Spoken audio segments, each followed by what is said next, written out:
Hi, I'm Pat Nelligan, and this is part of the clinical forum from the Western Anaesthesia Symposium held in Salt Hill, Galway in 2025. My brief was to look at the papers that were published in critical care over the previous year or so and see how they may change our clinical practice. And here are the topics I'm going to talk about. Is Propofol nasty? Are volatile agents suitable and safe for ICU sedation, in particular in ARDS? How long should antibiotics be prescribed for bloodstream infections? Is the use of CRP of any value in terms of duration of antibiotic therapy? Should we still be using stress ulcer prophylaxis? Should we be using cardiac output monitoring to guide fluids and inotropes for non-cardiac surgery? How much protein do critically ill patients need? Will artificial intelligence come for your clinical practice? And how many days should intensivists do back-to-back in the ICU? Let's start with Propofol. I am being continuously questioned about my robust continued use of volatile anesthetics in the operating room. Why am I not using total IV anesthesia? The major argument for using Propofol, Tiva, is that it is more environmentally sound, though not when you take into account all of those disposables. But there is another question. Is Propofol actually safe or is it nasty? Now, I'm not for 1 second going to tell you that this can be in any way resolved by doing research, but of interest, this was a systematic review and meta-analysis of Propofol and any other comparator in any clinical setting, and it was published in Critical Care in 2023. The investigators ended up with 252 trials, including 31,000 patients. In this meta-analysis, Propofol was associated with increased risk of death in surgery, particularly cardiac surgery. There was an increase in the risk of death associated with Tiva versus volatile agents, although not when Propofol was used as a bolus. That's continuous Propofol infusion, total IV anesthesia. And Propofol was not associated with increased risk in ICU, probably because the comparator was benzodiazepines, which are strongly associated with adverse outcomes. But the outcome of this meta-analysis was that use of Propofol was associated with worse overall outcomes, with a number needed to harm of 235.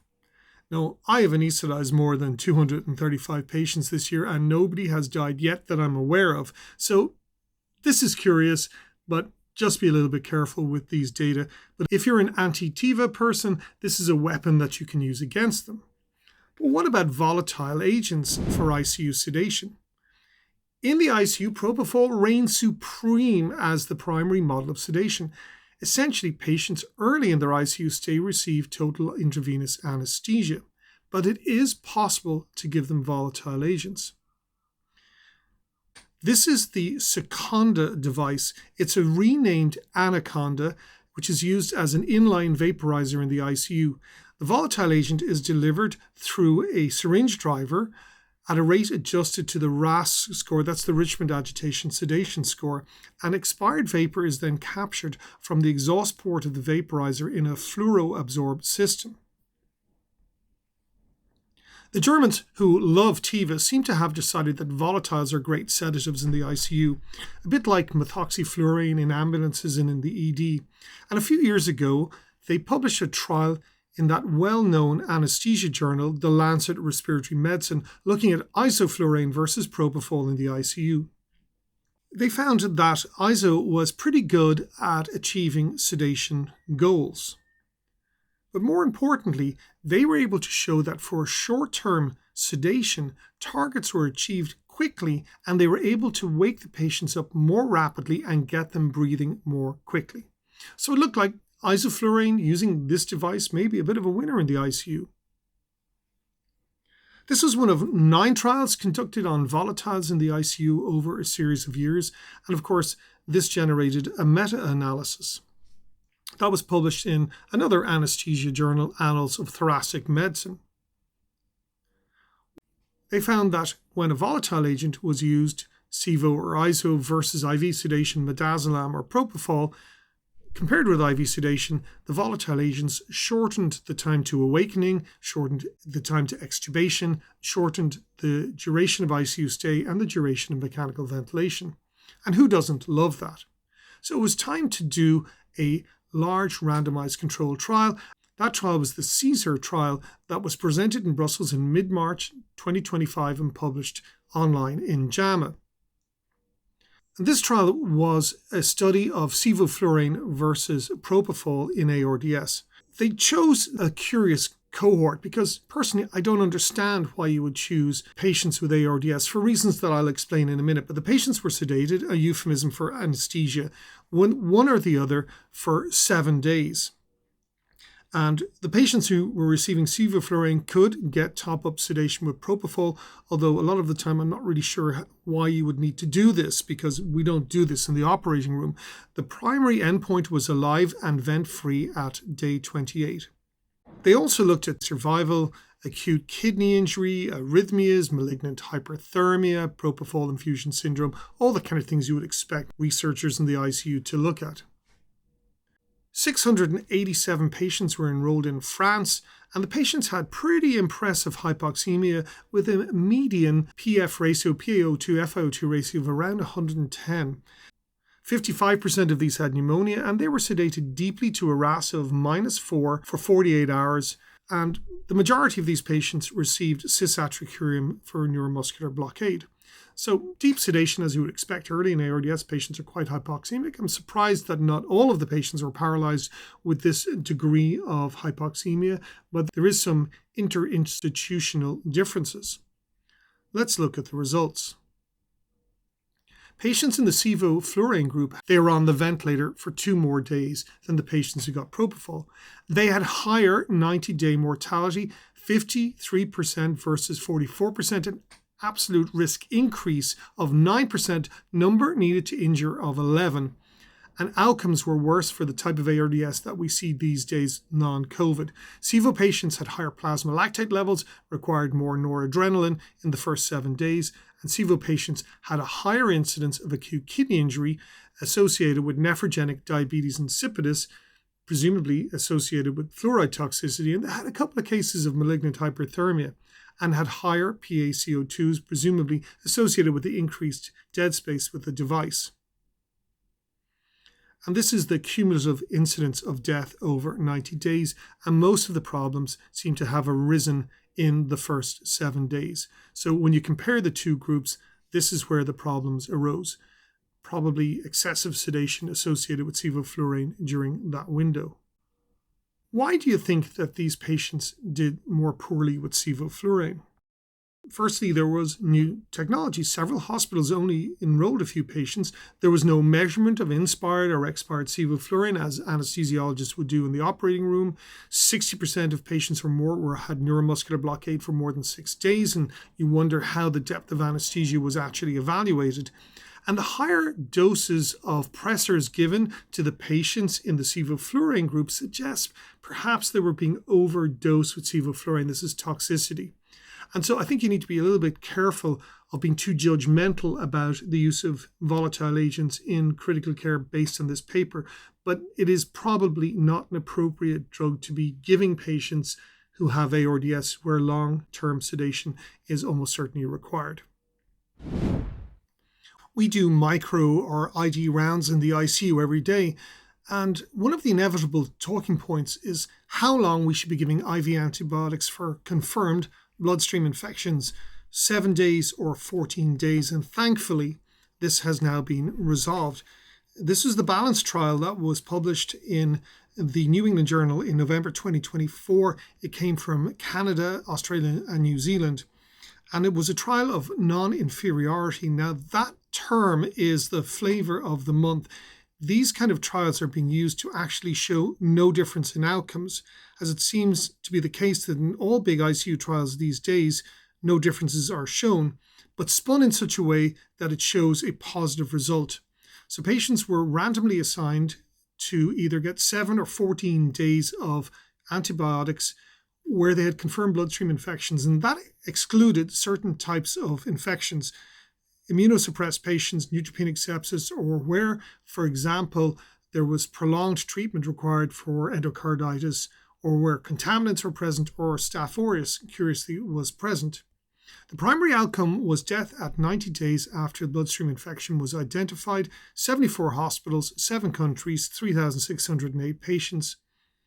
55% of those patients were in the ICU, the rest were out on the wards, and 42% had UTIs and 6.2% purely had catheter-related bloodstream infections. 11.2% were ICU acquired. 23.1% of the patients in the 7-day group got antibiotics for more than 7 days, so it's important to keep that into account. 10.7% of the 14-day group got antibiotics for longer as well. So this was a little bit awkward because we had quite a lot of patients who were getting longer durations than were planned in the study. But nevertheless, when they looked at the outcomes for these patients, they found that the 7-day antibiotic regimen was non-inferior.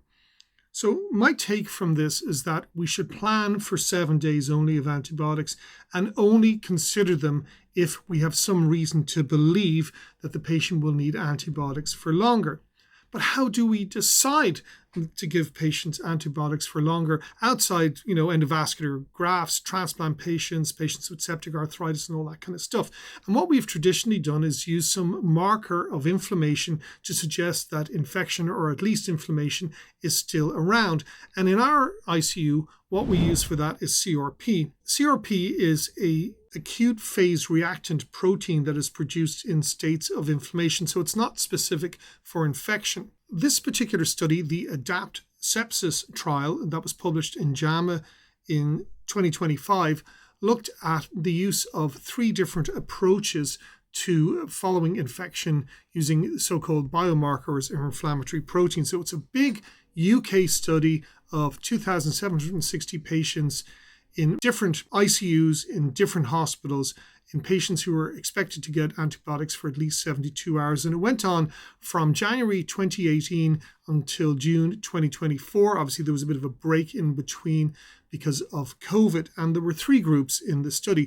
There was a standardized care group, and that was an estimate of how long antibiotics should be given using no biomarkers. So the microbiologist came up with a plan for how you should follow the patients.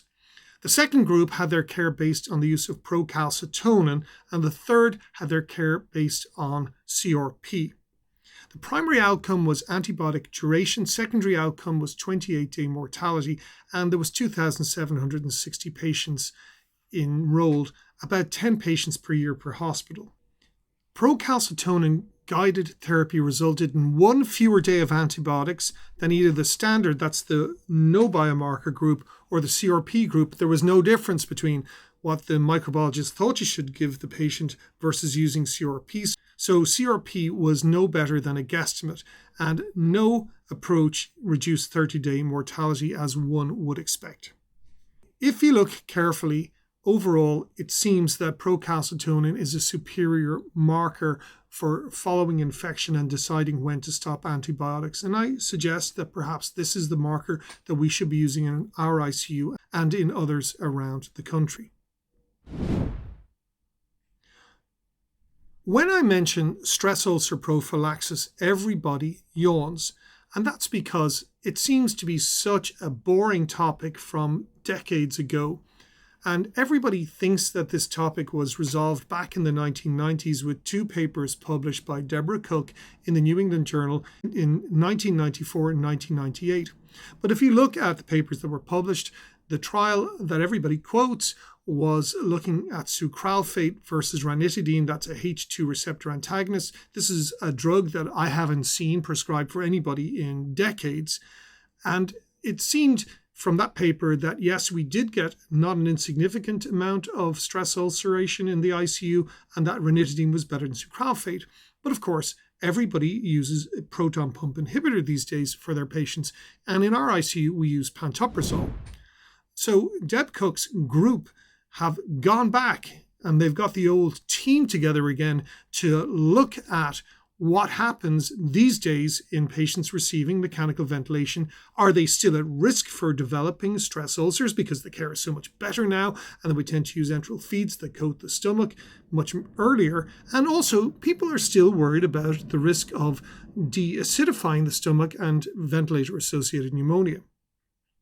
So this was a study that looked at proton pump inhibitors, specifically pantoprazole versus placebo, nearly 5,000 patients in 68 ICUs in North America, 71 patients in average per unit, quite respectable, looking at what they called clinically important GI bleeding. And they either received pantoprazole for up to 90 days or until mechanical ventilation was discontinued, or no pantoprazole. The other second question was 90-day mortality. Pantoprazole or placebo was administered for a median of 5 days. The bottom line here was that pantoprazole was associated with a 2.5% absolute risk reduction for clinically significant GI bleeds, with the number needed to treat of 40. There was no mortality difference. There was no increase in the risk of ventilator-associated pneumonia or C. diff infection rates, and no data was provided on the impact on the microbiome. It looks like we should still be considering using pantoprazole or equivalent for patients who are mechanically ventilated because of the risk of devastating bleeds, and we will continue to use this particular agent in our clinical practice for the foreseeable future. Another blast from the past is the endless resurrection of the Bill Shoemaker supernormalization of cardiac output stuff from the time that Duran Duran were first successful, and it comes around every time they do a reunion tour, usually with mixed results. It's based on this particular paper that was published in Chest back in the 1980s. Unfortunately, Professor Shoemaker died at the age of 93 in 2016, but one of his devotees was Luciano Gattinoni, who published this paper looking at that approach in 1995, and Gattinoni, a legend in critical care, particularly here in Europe, unfortunately died in December last year. May he rest in peace. I think also it's time for supernormalization to rest in peace also. This was the Optimise 2 trial published in the British Medical Journal in October 2024. This trial used some of the new Edwards Life Sciences monitors, this particularly cool blood pressure monitor that is placed on the finger. And often these trials coincide with the launch of these types of products. Now, I think this particular monitor is cool and I think it's quite useful, but that doesn't mean that there is a huge amount of evidence to support its use in perioperative medicine. 2,500 patients in 55 hospitals were randomized to usual care, which is what you usually do in the operating room, although what you do may be different from what I do, versus stroke volume guided goal-directed therapy with fluid, and also the administration of dobutamine or dopexamine. These are inotropes. And the outcome was one that we really think is important as anesthesiologists, and that was post-operative infection within 30 days of randomization. Wow. Now, everyone in the world knows that it's really hard to actually diagnose infections, particularly as, did I mention, CRP is a bit crap. The secondary outcomes were things that we actually are interested in, such as acute kidney injury and death. This is the protocol that they used, and when I saw this algorithm, I felt quite sick because part of this was to give either dobutamine or, God forbid, dopexamine after the first fluid bolus of 250 mils over 5 minutes, which we know from fluid kinetics work, pretty much all of that will actually extravasate. The fluid bolus should be given over 20 minutes. But in any case, this was the algorithm, this was the protocol. What do you think happened with this study? Median age was 74, 57% female, and there was no difference in the primary outcome. As one would expect, the number of infections was the same. But there was a 1.3% absolute risk in acute cardiac events in the intervention group, principally tachyarrhythmias being driven by, you guessed it, inotropes. My take-home message from this study is that these devices may be really useful for guiding goal-directed fluid therapy if a proper protocol is followed, but be careful using beta receptor agonist drugs in perioperative medicine unless clinically indicated. Aside from my routine rants about CRP and drowning patients in fluid associated with oversedation and the combination of propofol and noradrenaline in the ICU, one of my pet topics over the past 25 years has been feeding the patient in the ICU.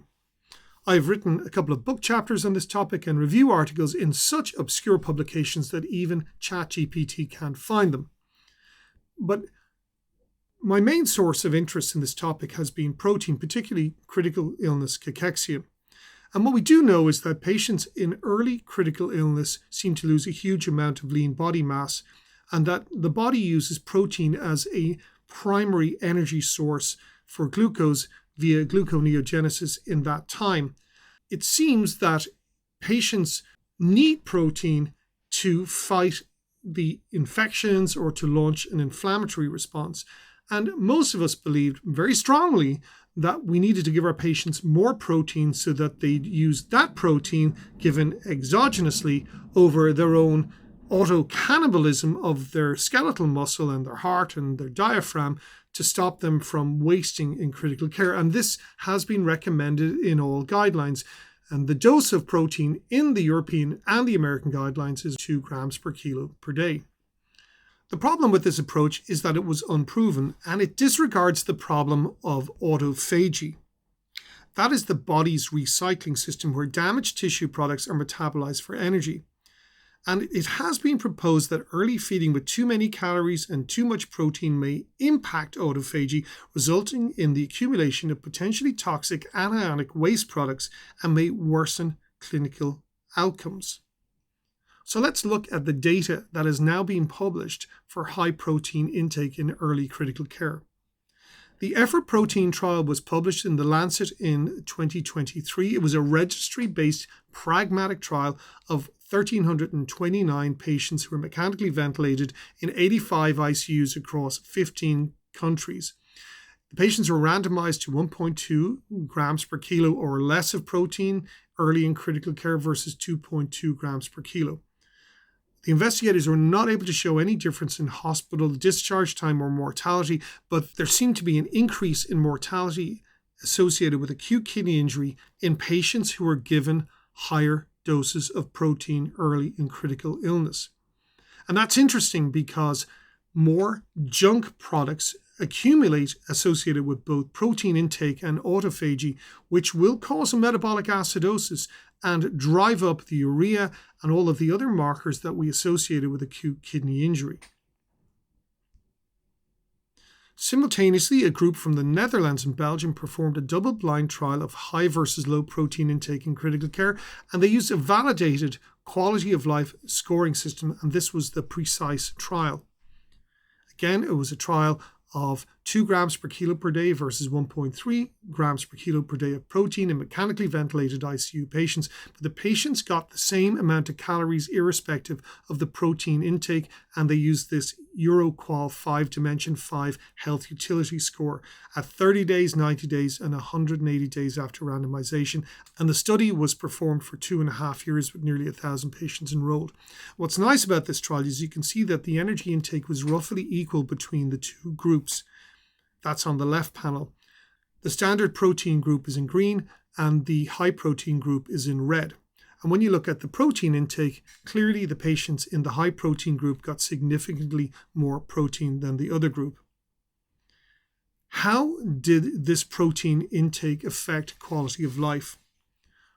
The standard protein group were in significantly better shape at 30 days, 60 days, and 90 days. They had a higher health-related quality of life. In other words, the patients who were given more protein early in critical illness did worse than the patients who had a lower amount of protein, and there was a good spread between the two groups.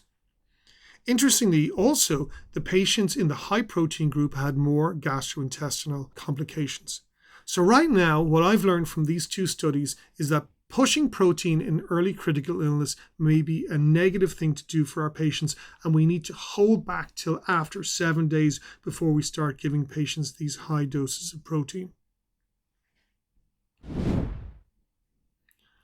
Everywhere you look these days, there's discussions about artificial intelligence. and it's definitely coming for your data. We're going to see a slew of studies looking at AI. Most of us at some stage have conducted a retrospective chart review to look at patterns that can credibly be portrayed as cause and effect on outcomes. However, this leads to a systematic bias. Once you know the outcome and work backwards, there is really no way of knowing what interventions resulted in the desired answer. Correlation is not causation. One of the advantages of machine learning is that artificial intelligence can look at an infinite number of decisions and outcomes and build a model of the most effective approach that can lead to clinical practice improvements. And one of the big questions in ICU is when to start vasopressin in septic shock. Some of us start vasopressin almost as soon as we give noradrenaline. Others wait until an arbitrary dose of NORAD has been reached. I always wean the catecholamine first and vasopressin last. Others follow the opposite approach. This study, the OVIS Reinforcement Learning Study, was presented in Brussels and published online in JAMA. A huge number of patients' data from 232 hospitals were combined into 4 independent data sets and fed into an intervention reward AI model that determined the optimal rule for treatment.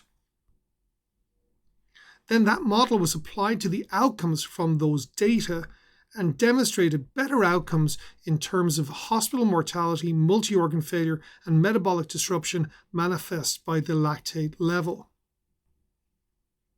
The bottom line from this study is that the model recommended much earlier administration of vasopressin than was typically prescribed by clinicians, and that appeared to reduce hospital mortality. Make of this as you wish, but be aware that the floodgates for this type of study are now open. Finally, for the past 25 years, we've been told that intensivists need to work as many consecutive days in the ICU as possible, sometimes 7 days, sometimes more, because that's the best thing for the patients in terms of continuity of care, communication with nurses and other professionals, and decision making. Few consultants will admit that after about 3 days they are mentally, physically, and emotionally exhausted, and the rest of the week involves kicking the can down the road. But what is the truth? The only trial published on this issue came from Hannah Wunsch's group. Hannah is in Toronto, but this was a North America and Australian study. The study was pre-COVID, and these data were derived from nearly 250,000 patients in 109 ICUs. And what they looked at was the number of days worked by the intensivist consecutively. About 40% of those units had intensive care doctors working 7 or more days, and then there was progressively fewer ICUs with fewer days for patients. For example, in only 6 ICUs or 6%, the attending clinicians or consultants worked 1 day. But they found that the patients of intensivists who worked 3 or fewer days had significantly shorter lengths of ICU stay. For 3 consecutive days, patients spent 0.4 days fewer in the ICU, then 7 days, 2 consecutive days, 0.77 days fewer in ICU, or 1 consecutive day, 0.68 days fewer than the 7 days in ICU. So this is food for thought. One of the points that was made in this study was that deaths were actually higher in the 7+ days group, but that wasn't statistically significant. And I do think you need to be a little bit careful because ICU deaths may actually be associated with doctors who can actually make a decision. So the people who are in there for a day or two may not have decided to withdraw life-sustaining therapy on patients whose care was futile. It seems, though, from looking at this paper that there is a valid argument that ICU consultants are a bit like bread. After too many days, they go a little bit stale. And that's it. Thanks for your attention. I hope you're enjoying these tutorials. If you are, please subscribe on YouTube, leave me some likes and some comments, introduce me to some of your colleagues or friends, and follow my blog at ccmtutorials.org.